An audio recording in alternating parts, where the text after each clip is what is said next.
Hello YouTube, it's a rainy day today, fit for contemplation and to read the Hagakure. We're entering part 3. Following the way is to keep one's mind absolutely uncontaminated from evil, even in a single breath. It is not that there is no thought.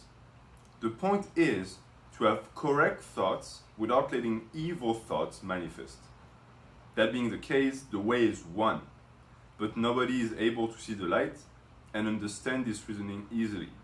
It is only possible to reach a level of unadulterated purity after many years of diligent training.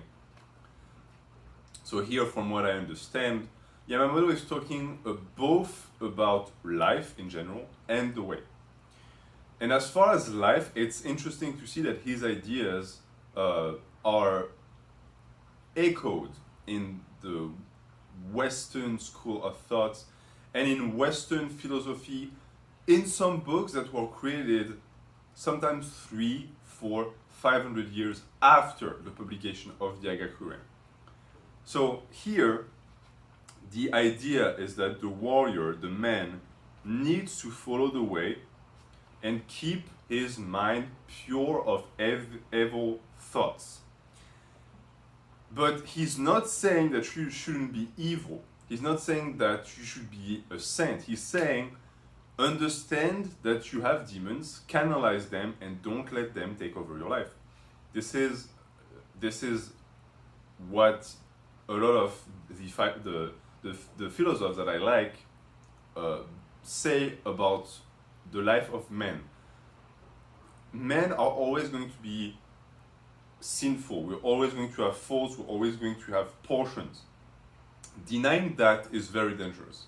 People who deny that are usually the most dangerous types of men because they are what some people would call toxically masculine, because they refuse to recognize that they have a beast inside, and therefore when the beast gets loose, it's too late because they don't acknowledge it, and therefore they have no control over it. As a man, you should understand your demons and you should have a solid grasp on them. They shouldn't have a grasp on you. And that attitude needs to be in everyday life. You need to keep your mind uncontaminated from evil. And it means that in reality there are 3 stratas. There is the stratus of the existence of evil within you. You are human, there is evil in you. There is no way around that. After that, there is the materialization of evil within your mind, meaning that you are giving space for that type of negative energy to exist within your brain. You already should not let that happen, because people who have done certain things or did things that they regretted will tell you that first started as a thought. It's a thought that you entertained, it became a fantasy, and eventually it materialized. This is the power of manifestation. You think about something so much that it eventually comes to life. It didn't come to life because of magic. You didn't summon it, but you spent so much mental energy on it that eventually you created an environment in which this thing could only happen. It couldn't not happen because of you. That's stratus number 3. It's action. It's when you actually do evil things. But Yamamoto is so ahead of the game that he's telling you, hey, when the action happens and you do something evil, it was already too late to start with because you created that in your mind. So don't even let that happen. It's an important part of self-control to be able to do that, because you will be able, when you do that, to anticipate your evil penchants, your demons. You always need to have correct thoughts. So you need to feed the positive things in your life and make sure that the negative ones don't manifest. It doesn't mean that you need to hide them or that you don't need to feel them. You need to accept that they're there, but you need to have a solid grasp on them. And then he speaks about the way. He says, because of this, because of what he just explains, the way is one, meaning that all of these things participate in the way. But no one is able to see the light, meaning that some men are able to understand that application in their real life, But when it comes to actually doing it to pursue the way, they're not able to. What would it mean for the way? For me, it means no excuses. It doesn't mean that there shouldn't be excuses. It means that you shouldn't allow them to exist within your life, right? If you mess up, own up to it. Even if it was actually something exterior of your own power that did it. This is the true way. Because anything besides that is going to waste your time. It's going to be a waste of energy. You need to keep advancing like an arrow of pure energy on the way. Excuses just slow you down. And he says that the only way to get that is by training. It's to develop a level of purity that is only attainable after many years of training. But he says diligent training. For me, there's a difference, and it's something I explain on the channel a lot. There's a difference between training, which anyone can do, and diligent training. Diligent training is going to be physical and spiritual, and it's going to be tailored towards progress. Some people train for 10 years, they make zero progress. That's not training. Might as well do nothing. How will you reply when your own heart asks questions? This sentiment could even rival Buddhist sutra, and many know of it. Recently, erudite people put on pretenses and feign wisdom, an act that makes them lower than ordinary men. At least ordinary men are forthright. So many things to unpack here. First off, the mantra that he's talking about, how will you reply when your own heart asks questions, for me, should be a life model for everyone. Because if you ask yourself that question every day, to me, you will stay on the way. Because I found that people lie to others, but no one really lies to themselves. Even people who have pathologies, who are pathological liars, they're not really lying to themselves. They're lying to the environment around them. And for the environment to believe that they actually believe what they're saying, they have to look like they are actually lying to themselves. They're not. You know in your heart when you're saying the truth. You know when you're living a lie. You know when you're using excuses. The only way around that is ask yourself this: how will you reply when your own heart asks questions? When your own inside, when your soul asks you, hey, did you really do the best you could do? Is that your max? You can't lie to that. For me, that's the best. The best way to cut any type of retreat is to make a promise to yourself. Because if you break that, there is no turning back. Breaking a promise to someone else is already scummy. Breaking a promise to yourself might sign the end of your life as a man. And as he says, that could rival any type of mantra from any type of religion. After that, he segues into talking about erudite people. Why does he do that? He does that because, from what I get, these are the type of people who do not ask questions to their own hearts. They feign wisdom, and it makes them lower than ordinary men. If one asks this very question, there will be nowhere to hide from the truth. It is a penetrating judge of one's mind. Thus, it is prudent to avoid shameful behavior in anticipation of an introspective judgment of guilt. It's interesting here because he first off presents that question as something that can be used to someone else to probe. But he doesn't really dwell on it. The reason why is because you're not really going to get much out of people when you use that. Why? Because people are just going to lie. They're going to protect their ego, they're going to save face. So when you ask that type of question, they're either going to turn it into ridicule, or they will pretend that were they to ask that question to themselves, they would be fine. It's very easy to see people, to differentiate between people who have integrity and people who have none. But at the end of the day, Shoujo says that it shouldn't be used, besides penetrating the mind of someone, it should be used to penetrate your own mind.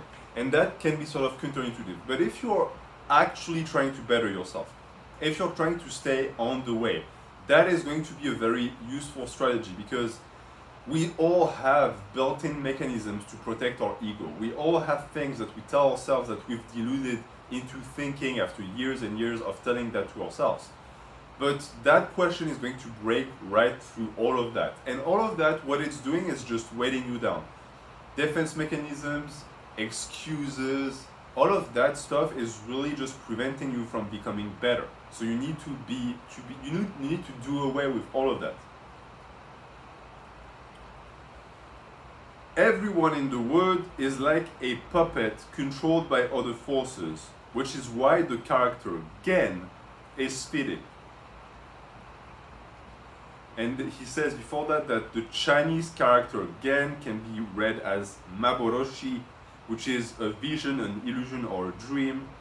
And that in India, sorcerers are referred to as Genshutsu-hi, illusionists. I'm not going to talk about the etymology or the linguistic aspect of this, even though if you speak Japanese, you're going to understand that this is very interesting. It can be attributed to the fact that those regions actually had contacts and therefore their languages developed together, and they had a similar vision of life because they shared similar types of religion during that time period. But as far as everyone in the world being a puppet, that's true. We're all a puppet. The goal should be to be your own puppet in a sense.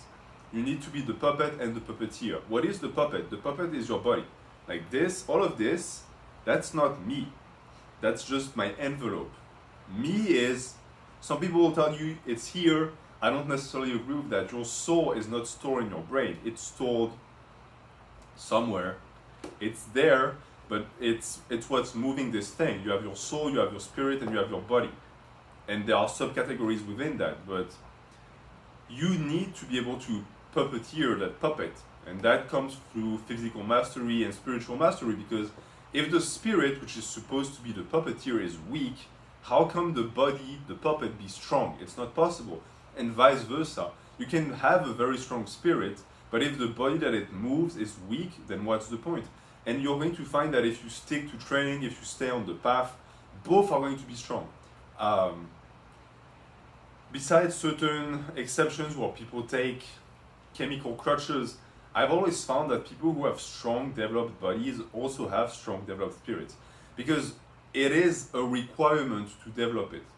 And I also find that weaklings, people who don't want to train hard, people who never get results, have very strong spirits, because of course it makes sense. The spirit is too weak, it's not driving the body anywhere. And when the two of them are strong and they are working in cooperation, you're unstoppable. And you're also unstoppable because a pact has been created, meaning that your spirit and your body are going to be in competition to see who can be the strongest. And the truth is that there's never going to be a victor. They'll keep competing until you die. That's a great thing. To me, that's the human experience. That's what we should all be doing. And also, you'll find that, and that's bro science in a sense, but I believe that, if your spirit stays strong, it will keep the body strong, meaning that you're not going to get sick, you're not going to get injured as easily, you're going to be more resilient, and vice versa. Living your life every day in a strong body is incredibly healthy for your mind, because you exist 24/7 within a vessel that is worthy of your mind, and that is incredibly gratifying. I know that a lot of people who feel bad about themselves and their self-esteem, people will tell you, oh, just love yourself. That's great and all, but it's tough to love yourself when the body that you live in and that you're supposed to be loving is not up to par. So the solution is actually the vain solution. Make the body better, beautify the body, and you'll see that your mental health is going to improve tenfold.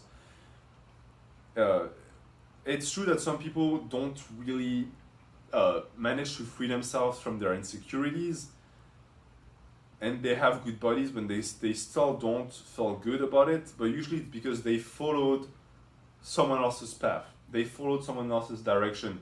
And when they get there, they realize it's not what they wanted. If you're true to yourself, you're going to find that your well-being is going to improve tremendously. There are some men who wish to be called heroes, But as they think only of their own honor and reputation, they inevitably fail. They offer remonstrance, thinking of it as meritorious deeds of service, but it leaves them open for condemnation and then ruin. There are many examples of this. They fail because the root of their intentions is not sincere. A warrior who surrenders body and soul, thinking only of how to make things better, will always find the right course of action without making mistakes. That's basically discussing selflessness. There is no point in doing an action that is supposedly virtuous if you do that for praise, in my opinion. You should do it expecting nothing in return. And whether you believe in karma or not, in my opinion, that's what karma is. You will get your retribution eventually in one form or the other. It can be something small, but it will be there. And but you should. That's the entire thing about it. You shouldn't do it because of that. You should do it because it's the right thing to do. And at the end of the day, the retribution for me when you do something nice is the feeling of doing something nice. That's all that matters. You already got your retribution because you got a nice feeling from doing something nice for someone else. That's all that matters. And of course, because it is widely seen as something that is socially beneficial, you will get a social status boost if people witness you doing that, which is why so many people stage acts of virtue. There is nothing more shameful than that. You should do everything so that no one knows that you did it. You should do things, even maintain your anonymous status. Don't share your identity, just do the things. You don't need to share your name for the benefits to come back to you eventually. Why? You're making this life a better place. You're making this world a better place. This is all that you should strive towards. Do something because it will, in the grand scheme, make life worth living for all of us. And if you don't do that, you're going to fail. And you're going to fail in what aspect? You might get social status. People might never understand what you're actually doing. And for the most part, people are easily deceived, so it never happens. But for yourself, for your soul, and for your peregrination on the path, it is not good. Your soul is going to perish slowly but surely because you're not feeding it. They fail because the root of their intention is not sincere. Always be sincere. Even if it hurts people, be sincere. Be true to yourself. That's super important. Because you'll find that people who are untrue to themselves, for others, eventually lose who they are. And when you lose who you are, you have nothing else. It is testing to disavow things that run counter to moral principles and maintain righteousness. Many terrible blunders will be made through believing that the supreme principle is to uphold moral ideals at all times. Above the realm of moral principles is divine truth in the way. So important, and of course it aligns perfectly with what Musashi said in the Book of Five Rings. Above everything is the way, and the way is void. So what is the way? It's frustrating, and at the same time it's intellectually challenging, because the way is everything and nothing at the same time. The way is what is above. The way is even above the divinities. That is insane. Some religious people will not like to hear that. But so what could be the way? If it's greater than God, what could be greater than God? It's that infinity. It's that progression. It's everything, and it encapsulates everything. And of course it's above everything because it's nothing. It only makes sense. It's void. And as Yamamoto says, it's testing to disavow things that run counter to moral principles and be righteous. That's one thing. Depending on how strong your mind is, it also comes from the type of childhood you had.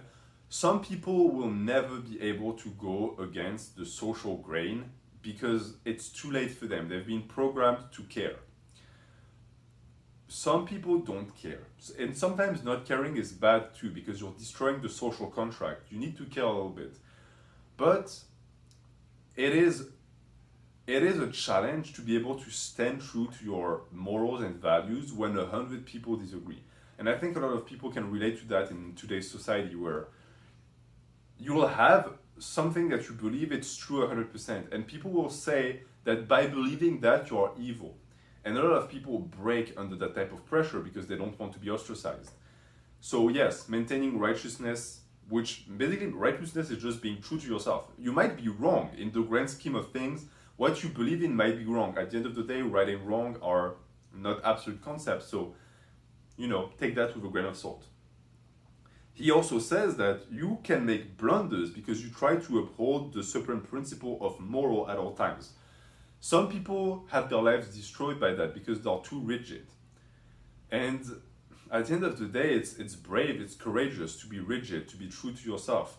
But what Shoujo says is that above that realm of moral principles is the way, which is the absolute truth.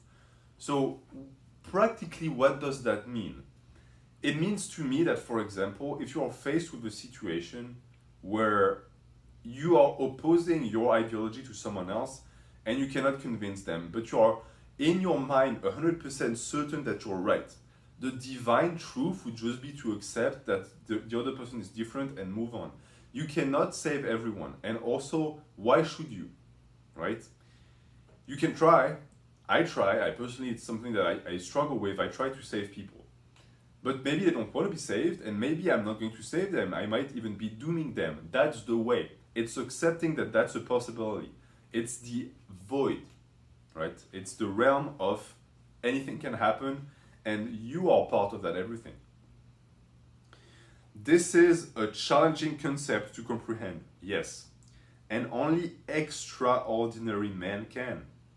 When viewed from the highest plane of wisdom, righteousness or justice is but a trivial virtue. That is going to trigger some people, because some people live only for that. They live for justice, they live for virtue. They live in reality for the moral high ground, and that's what Shoujo is fighting against. When you fight for that justice, what are you really fighting for? You're fighting to uphold your view of the world. You're fighting to uphold the truth. In reality, you're fighting to be the government. You're fighting to be the one in charge. You're fighting to be the one that says something and everyone has to abide by it. That's not the way. The way is you, right? It's fine to be righteousness. It's fine to have your justice, but it's yours.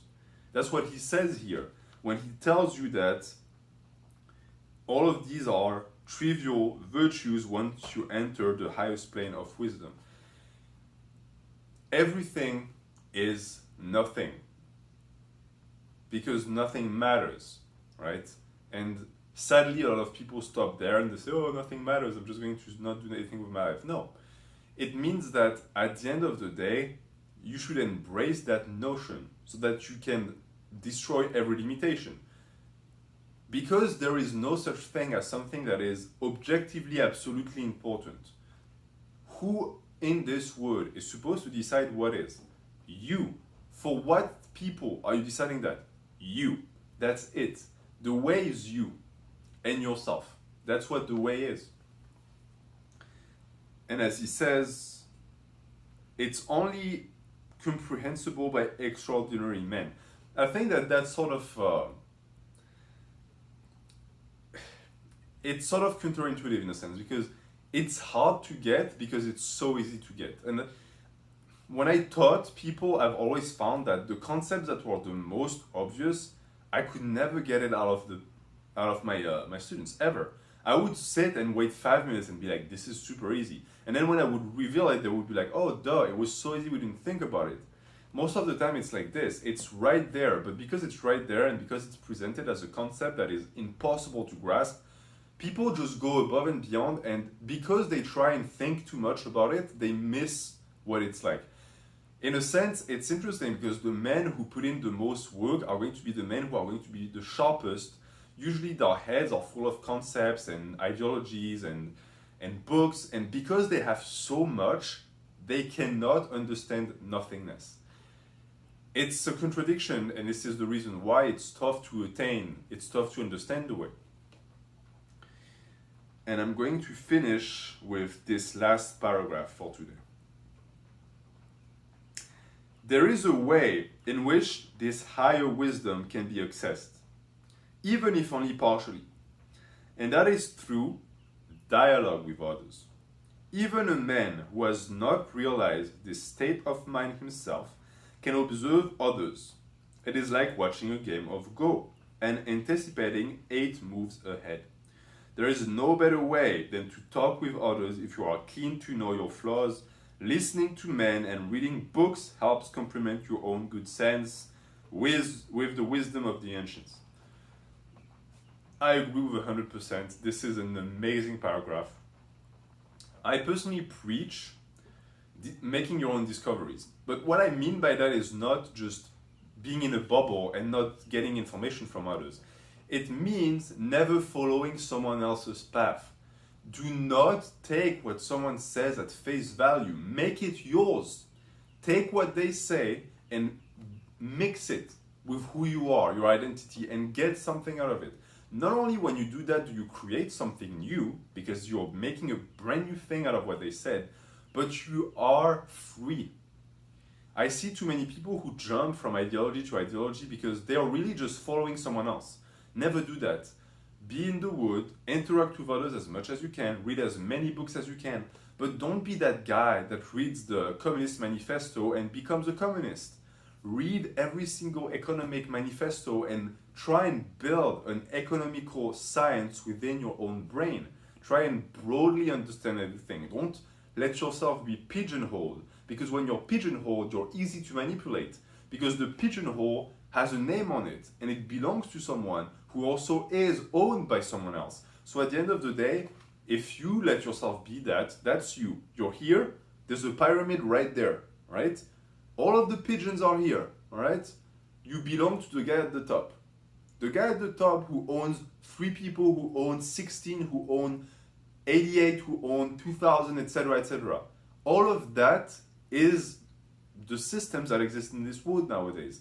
When you fall for that partisanship, you lost yourself, because now you're easy to manipulate. Now you're a puppet. You're a puppet whose puppeteer is someone else, and that's the worst that can happen. It is the worst that can happen. Besides death, and even sometimes death would be more beneficial than that type of life. And so, the way around that is to get knowledge from others and make it your own. And as Shoujo says, he says, you can observe others objectively, maintain objectivity at all times.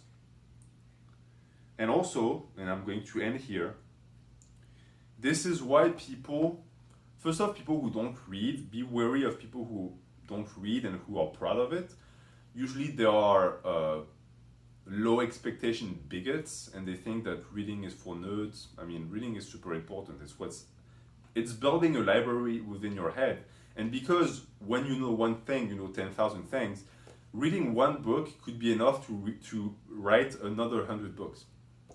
So it's important that you read, and especially if you have kids, make them read young of everything.